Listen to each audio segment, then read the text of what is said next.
إن الحمد لله نحمده ونستعينه ونستغفره ونؤمن به ونتوكل عليه ونعوذ بالله من شرور أنفسنا وسيئات أعمالنا من يهده الله فلا مضل له ومن يضلل فلا هادي له وأشهد أن لا إله إلا الله وحده لا شريك له وأشهد أن محمدا عبده ورسوله. قال الله عز وجل في القرآن المجيد: يا أيها الذين آمنوا اتقوا الله حق تقاته ولا تموتن إلا وأنتم مسلمون. صدق الله العظيم. أما بعد. We begin by praising Allah.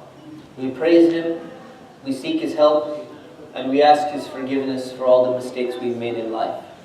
As Muslims, we declare that nobody deserves to be worshipped besides Allah, the one and only true God, with the capital G.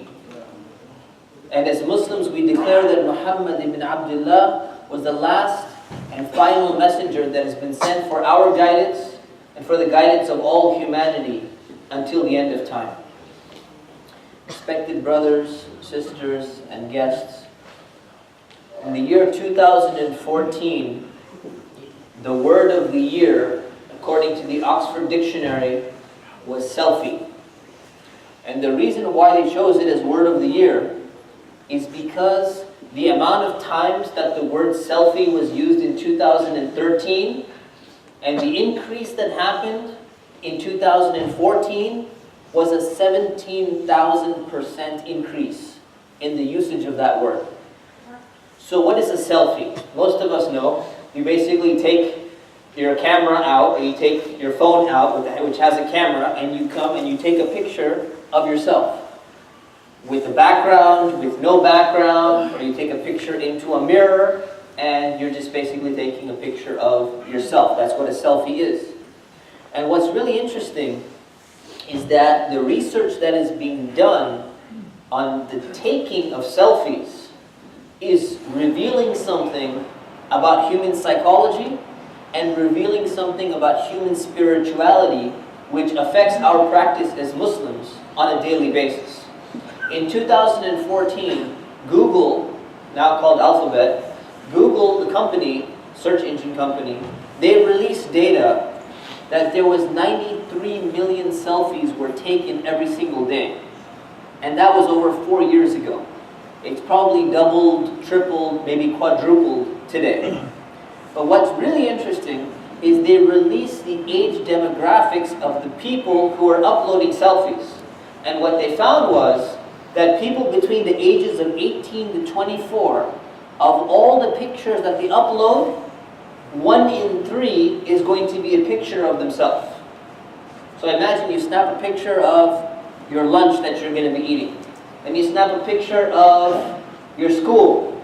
The third picture is you're going to turn around and you're going to take a picture of yourself. Well, you don't need to turn around, right? You've got the mode, automatic selfie mode, and it'll just take a picture of you because you got 2 lenses on your smartphones. So this is very revealing because what it means is that younger people are more inclined to be taking pictures of themselves than people who are a little bit older. And so what they did was they took the average lifespan of someone who's a millennial. A millennial is someone who was born 1981 or later. So the younger generation, as we say. I made the cutoff by a year. So technically I'm a millennial. But what they found was that the average millennial is going to take 25,700 selfies in their life. Now, if you grew up in a generation where you remember that cameras used to have film in there, and you have to go to the store and develop that film, and then your pictures come out processed, or you remember the Polaroids where it kind of comes out, and you have to wait till it dries and it comes out, you couldn't imagine that anyone would be taking 25,000 pictures of themselves, let alone, of anything. So what does that mean? It means the culture has changed. And it means the culture is continuing to change in terms of not only the speed of technology, the ease of use, reduction in cost, but what it means is that people's culture is starting to change. And Snapchat is one of those social media platforms that's primarily used by younger people. So I'll let you in on a little secret, since there's a lot of people who are a little bit older. Is what happened is that many adults, people over 40, over 50, they didn't really like technology when it first became popular. And then they realized, hey, it's really nice to connect with family back home. They start using WhatsApp, they start using Facebook, and now all of a sudden their kids realize that mom and dad are on Facebook. We don't want to be on the same social media platform as our parents. So they start migrating out to another platform, and that's where Instagram and Snapchat and Periscope and other things start to become very popular among younger people, because they don't want to be on the same platform. They want to have their independence. They want to have their quote-unquote privacy. So Snapchat is primarily used by people in the younger generation, and they post things there. And they analyzed that out of all of the pictures that are uploaded to Snapchat, every single thing you could possibly take a picture of, 74% of all of the pictures are selfies. 3/4 of almost every single picture that's uploaded is someone taking a picture of themselves. So what's the issue here? All right? All of us, if you take a picture of yourself once in a while, it's not such a big deal. It's not like it's haram, right? But there are some physical dangers, there are psychological dangers, and there are spiritual, religious dangers that are associated with this. The physical dangers, it's not that big of a concern, but 250 people have died just by taking selfies. Now you say, how can that happen? They're climbing up a mountain, going up a waterfall, and they want to show that, look, I'm at the edge of the mountain, and they want to take a picture of themselves, and they fall off the waterfall, fall off the mountain. They want to show that I'm taking a picture, look at this train, me and the train, and the train actually moves and runs them over, and they die.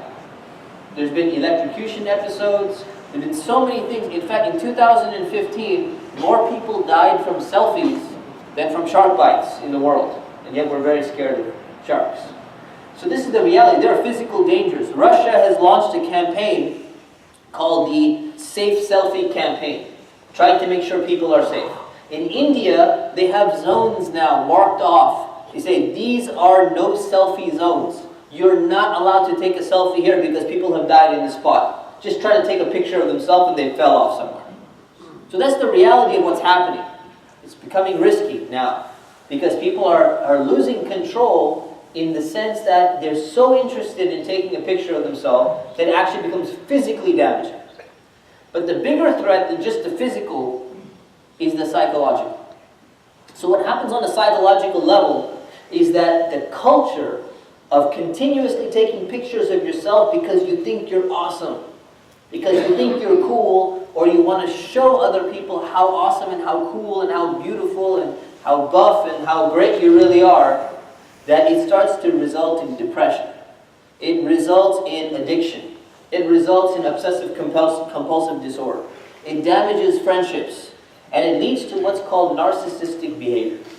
And narcissistic behavior basically means that you have a grandiose sense of self-importance. You think that you're more important than everyone else around you.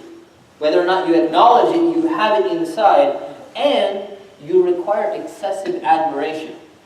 You want people to be complimenting you, and you think that you earn it and you deserve it, and you have to constantly be reminded of this. And this is a danger to people's religion as well, as we're going to see in a moment. Now the reality is, everyone is a little bit selfish. Okay? Allah has created us in a way that when we're kids, we have certain needs. We try and get those needs. Go to a candy store, we want candy.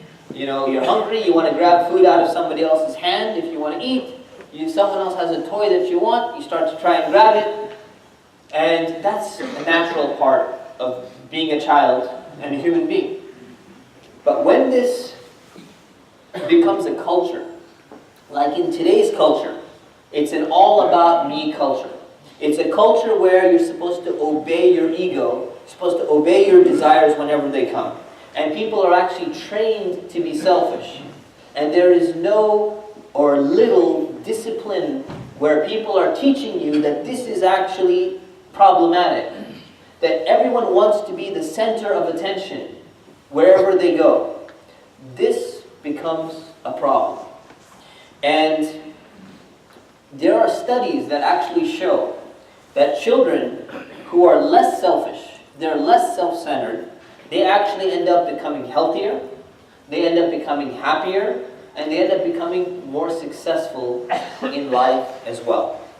So there was a study done at the University of Michigan.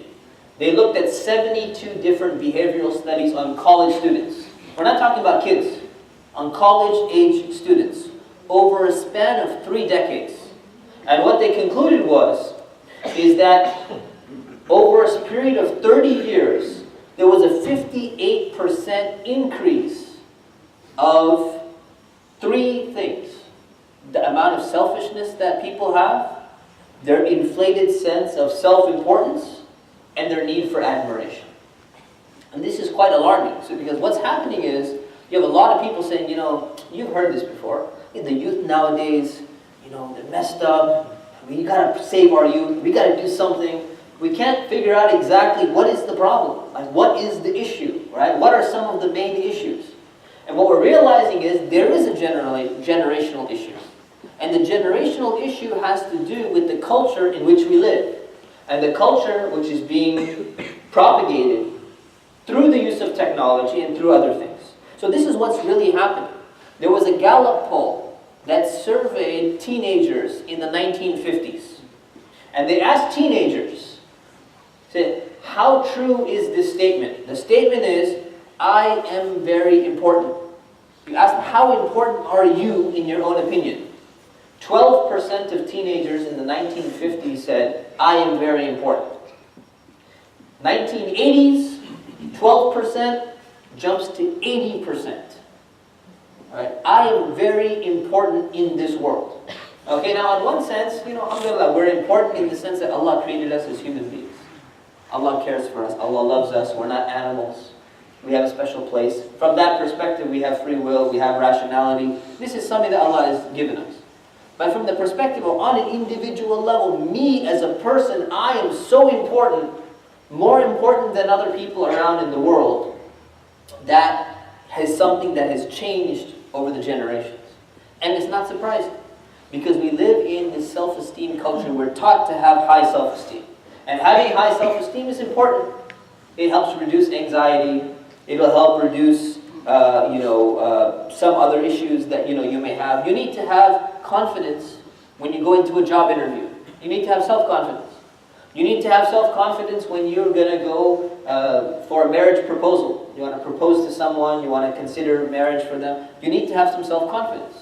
That's healthy. That's good. But when it becomes exaggerated and you start thinking that you're the best thing that has ever, walked this face of the earth, then it becomes a problem. And that's the culture which is being perpetuated, what I call the selfie culture, right? The selfie generation. And we need to be concerned about that, even from an Islamic perspective.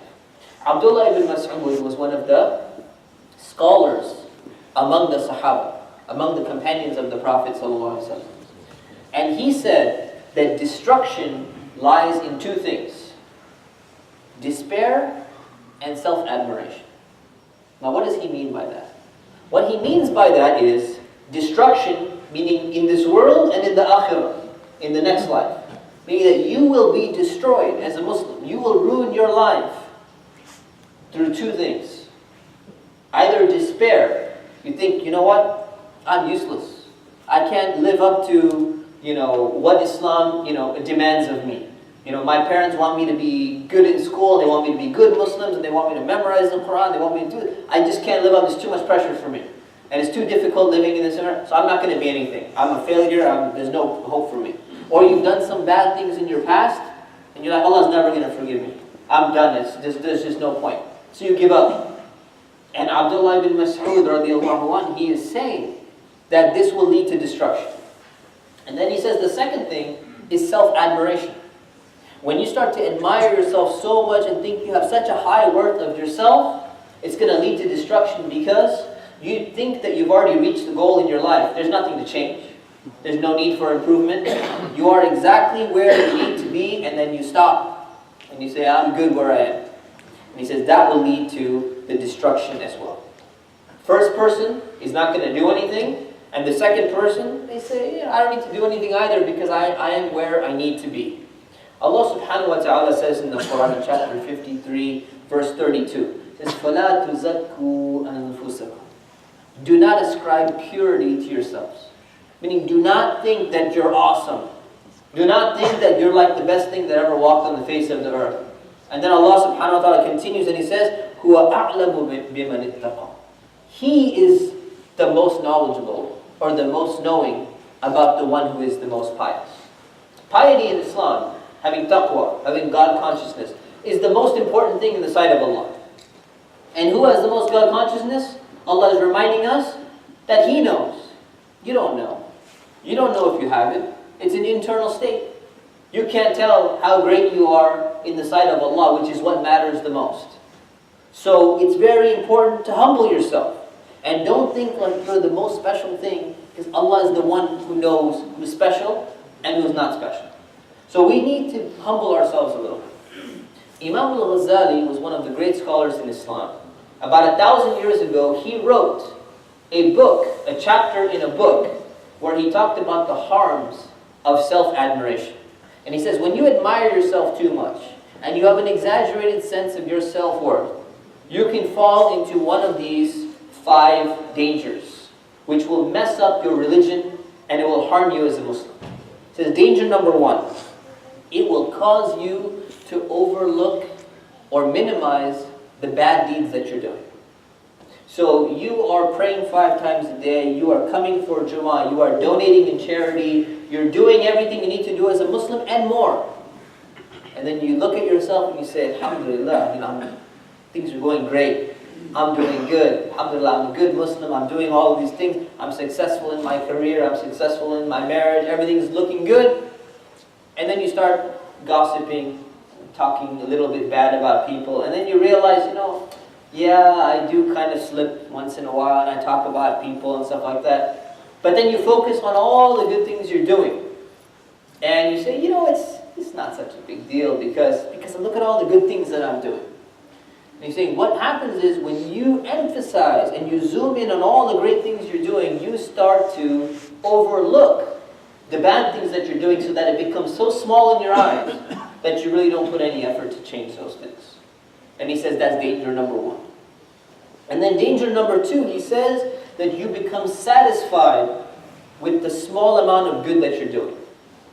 So you pray 4 times a day.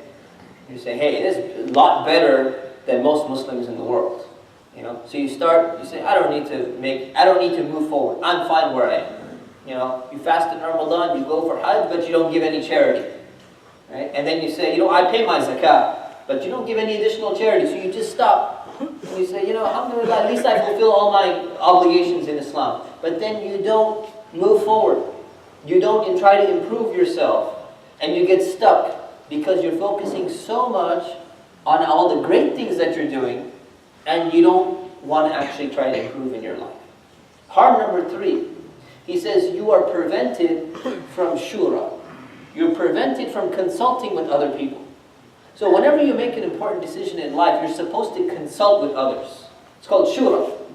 Allah subhanahu wa ta'ala says, وَأَمْرُهُمْ شُورَى بَيْنَهُمْ. The righteous people, they will seek advice and consult with others before making important decisions. Before you get married, you should consult with people, with a lot of people.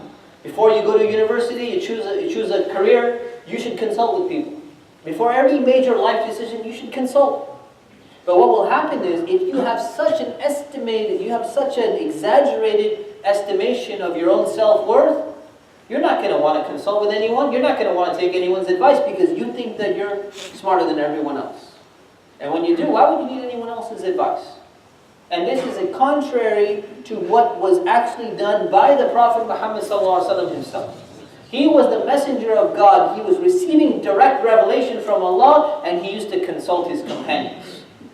During the Battle of Badr, when the Battle of Badr was about to take place, the first and most significant battle in the history of Islam, he goes and stops at a place. One of his companions tells him, Messenger of Allah, the place where we stopped, is this from Allah? He said, no, this is not from Allah. This was a place that I decided to stop at. The man is like, can I give some advice? The Prophet said, yes, give me advice. Shura. I'm going to consult with you. What do you think? And he says, I think we should move to Badr, the area of Badr, and we should block off the wells. We're going to have a better strategy. What did the Prophet ﷺ say? Did he say, you're talking to the Messenger of God, you're going to give me advice? No. He took the advice because it was good advice and he was open to taking it. When the battle of the trench came, the battle of Khandaq or Ahzab, the Muslims were surrounded, they were being attacked. 10,000 soldiers came, surrounded the city of Medina. The Prophet ﷺ, when they found out they were coming, he consulted his companions. What should we do? Should we go out of the city? Should we stay in the city? How do we defend ourselves? Salman al-Farisi, who is a Persian, he's not even an Arab, he came from the Persian lands, he grew up there. He said, Messenger of Allah, let me give some advice. I came from Persia, and in Persia, the Persian Empire, they had a strategy. When someone is being attacked and they do not have the resources to defend, they would dig a trench around part of the city to block the enemy from coming in and destroying them. So this is my suggestion. And it became known as the Battle of the Trench. From a man who gave advice because the Prophet ﷺ welcomed the advice, asked for the advice, and accepted the advice. He didn't say, I'm the messenger of God, I'm getting direct revelation from Allah. He set an example. And if someone thinks that they're too great, that they don't even need to seek the advice of people, then they're not going to be able to benefit from anyone else's advice. The fourth danger is having pride, becoming arrogant, and wanting to show off, kibr and riyah, showing off to other people. This is something that happens when people start to try and focus on telling people how great they are. And that's why even when it comes back to selfies, there are neutral selfies. Okay, you want to take a picture of yourself because you tried on some new clothing or something. Not such a big deal. But then there are the show-off selfies. And what's interesting is that the Georgia Institute of Technology did an analysis of 2.5 million pictures on Instagram, one of the other social media apps that's used by a lot of young people. So they made a computer algorithm and they analyzed 2.5 million pictures to see what are these selfies about, what are these pictures about. And they found out that 52% of them fall into the appearance category. What does that mean? It means that people were either showing off the makeup that they put on, they were showing off the clothing, or they were showing off their lips, or they were showing off some part of their body and their appearance to other people. Meaning that they did not fall into the neutral selfie category. They fell into the, I want to show off to other people how beautiful I am, how cool I am, how buff I am, whatever it is. That was the category that they were falling into. And that is dangerous. Because showing off and having arrogance is something that is going to lead to destruction in Islam. And the last category, Imam Al-Gazali says, it leads to contempt for other people. When you think you're so great, you're going to start to think everyone else is bad. Because if you're the best, and everyone else is worse than you. Everyone else is below you. So what do we do with this? How do we remedy this? How do we resolve this? So all of this comes back down to ignorance. Ignorance about two things. Number one, ignorance about what your real status is in the sight of Allah, and ignorance about how you attained the things that you have today. So think about this. That everything you have, did you really acquire it all yourself? Or is it a gift from Allah? In reality, most of it was given to you by Allah subhanahu wa ta'ala, not from your own efforts. But you have to acknowledge that, you have to remember that. Just think about education. Let's say you have a really good degree, you're really smart, you read a lot of books, and you have a good job and all of those things. There are people who are much smarter than you, who are more hardworking than you. They're more creative than you. They have more talent than you. But guess what? They were born into a poor country. They were born into a poor family. They couldn't afford an education. They couldn't get their degree. They were born into a war zone. And they weren't even universities, they weren't even schools to go and get a degree from. So yeah, you're a little smart. Yeah, you put in some of your work. But Allah subhanahu wa ta'ala set the circumstances for you. He set the context for you so that you could actually succeed in that and get success and be where you are today. That's called tawfiq. That's called success from Allah. Allah set up those circumstances so that you can succeed. You put in some effort, but most of the circumstances, if it wasn't set up, you would be nothing today. Same thing with your business. If you have a business or you work for a company or something, you got the skills, you got the intelligence, you got whatever else it is. There are people who are more hardworking, they're more clever, they have better ideas than you. But you know what? You happen to be in a place where the economy was good, so your business flourished. Or you got all these job offers and you got to pick a really good job with a good company. And the other person, sitting in a war zone. The other person happened to be in a place where that land was going through a depression at the moment. So their business would not succeed. They could not get any job opportunities. They could not get a visa for whatever reason. So Allah did not set it up for them. That's their test in life. But you have to remember, and I have to remember, that Allah has given us these circumstances. So we put in some effort, but the entire thing, everything we are, everything we have, is not just of our own doing. It's because Allah subhanahu wa ta'ala gave us the circumstances and the tawfiq to have that. And also, all of this can be taken away. Everything that we've been given, it can be taken away. How many people have beauty? They look really good, and nice skin, and nice this, and everything is perfect proportion, everything. And they get into a car accident, and they lose that beauty. It's taken away from them. How many people have money? They have wealth.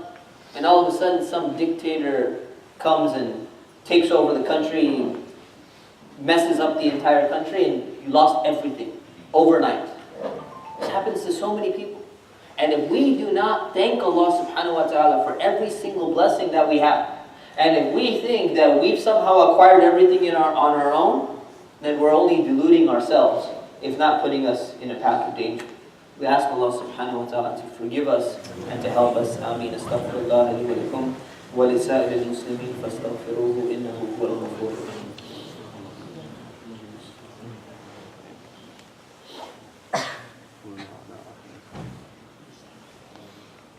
Alhamdulillah, wa salatu wa salamu ala rasulillah wa ba'd. So today we've been talking about the selfie culture, where people are focusing so much on themselves and having an exaggerated sense of self-worth. And the last thing Imam Al-Gazali recommended was, he says that you should try to see the good in other people, especially good things that they do that you do not do, in order to humble yourself. So there's two ways to go about life, right? One of them is to look around at everyone and say, that person's too short, that person's too tall, that guy is not good in his job, I can do a better job than that. His car is dirty, his room is dirty, his house is not clean. Oh, you can do all of that, and you start exaggerating yourself up and saying, look at me, I don't have any of those defects. Or, you can actually go around and look at the good in other people. You say, you know what? SubhanAllah, that sister, she's always helping every person who's in need. And I don't even have that much time, and I kind of focus on other things. That's a very good thing that she's doing. And that brother, mashallah, he never talks bad about people. And that other brother, every time somebody asks him, they need some help, he's always going to be there, and he contributes to different projects and all of these things. You look at the good in people, and if you have that inflated sense of ego, it starts to humble you and bring you back to equilibrium where you should be. So we ask Allah subhanahu wa ta'ala, oh Allah, forgive us for our sins and for our mistakes. Oh Allah, help us to see ourselves as we truly are. Oh Allah, help us to improve ourselves and not be content with mediocrity. Oh Allah, help us to see the truth as truth and help us to follow it and show us the false as false and keep us away from it. Ameen. Subhana rabbika rabbil izzati amma yasifun wa salamun ala al-mursaleen walhamdulillahi rabbil alamin. One quick announcement. So I'm visiting from California. It's great to be here, alhamdulillah. Tonight we have a program after Isha. It's about the history of Islam in America, from Muslims who were in America before Columbus all the way through the 20th century, inshallah. So hopefully we'll see you tonight. Wa aqimus salat.